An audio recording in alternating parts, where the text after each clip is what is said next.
By the mid-8th century, the Islamic Empire stretched from the edge of India to the Iberian Peninsula. Yet, across this massive expanse of territory, there was no permanent political center to hold it together. Caliph al-Mansur, the second ruler of the newly established Abbasid dynasty, recognized this vulnerability.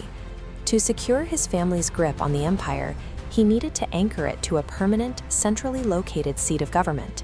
He chose a site in Mesopotamia, where the Tigris and Euphrates rivers flow closest together.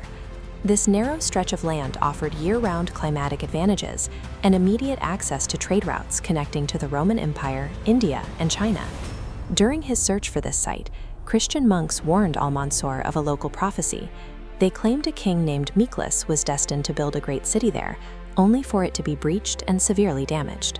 Undeterred, the caliph revealed he had been nicknamed Miklas as a child, claiming the prophecy for himself. The risk of future ruin was irrelevant compared to the immediate political reality. Securing a fortified seat of power was the only way to ensure the Abbasid Empire would survive its turbulent early years. To protect this new authority, al-Mansur ordered the construction of massive brick walls and imposing guard towers. This scale was designed to create a physical barrier between the caliph and the threat of internal revolts. This schematic shows the footprint of Madinat al-Salam. The capital was engineered as a perfect circle, pierced by exactly 4 equally spaced outer gates.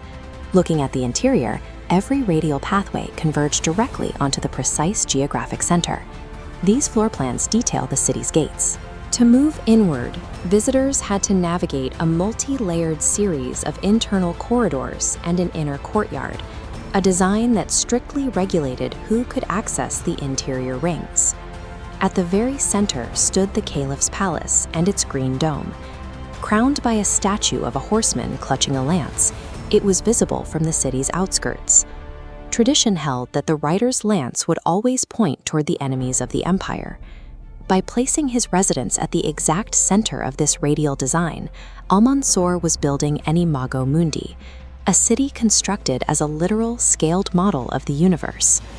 This radial symmetry ensured that every tax payment, diplomatic envoy, and petitioner was physically channeled through the gate checkpoints and toward the central administrative complex. The city was built to turn the map into a hierarchy, with the caliph's palace at the only point where all lines converged. This map illustrates how quickly the population outgrew al-Mansur's restrictive walls. Within his own lifetime, the capital spilled outward, forming massive urban settlements like Kark to the south and Rasafa across the Tigris. As the physical footprint expanded, so did the city's ambition. Under the rule of Caliph Harun al-Rashid, the government established the House of Wisdom to institutionalize the gathering of global knowledge. The government funded a massive translation movement. Manuscripts on mathematics, medicine, and astronomy were transported from Greece, Persia, and India, pulling surviving knowledge of antiquity into one central location. Inside, scholars of Christian, Jewish, and Islamic faiths synthesized this diverse knowledge to develop entirely new fields of study. This medieval map of Iraq illustrates the type of advanced output generated by these scholars. With access to centuries of global data, they refined cartography, charted planetary movements, and advanced surgical medicine. Baghdad was no longer merely a fortress. It had become a clearinghouse for the sciences of mathematics, astronomy, and law, attracting the world's research into a single marketplace of ideas. Over the next 5 centuries, the Abbasid Empire slowly fractured. Internal civil wars and shifting trade routes eroded the military dominance that originally protected the capital. Rather than rebuilding their armies or reinforcing their walls, later caliphs coasted on the city's reputation. They assumed the sheer cultural and spiritual authority of Baghdad would be enough to deter any serious threat. In 1258, the Mongol army arrived. They shattered the defensive walls, exposing a city that had forgotten how to defend itself. The siege resulted in the execution of the caliph, the massacre of the population, and the destruction of the House of Wisdom. The physical center of the Islamic world was systematically dismantled. Without the military force that al-Mansur had prioritized during its founding, the city's accumulated prestige offered no protection. The geometric fortress fell because its leaders mistook cultural gravity for actual power. The original bricks and circular walls of Madinat al-Salam were reduced to ruins and eventually erased from the landscape entirely.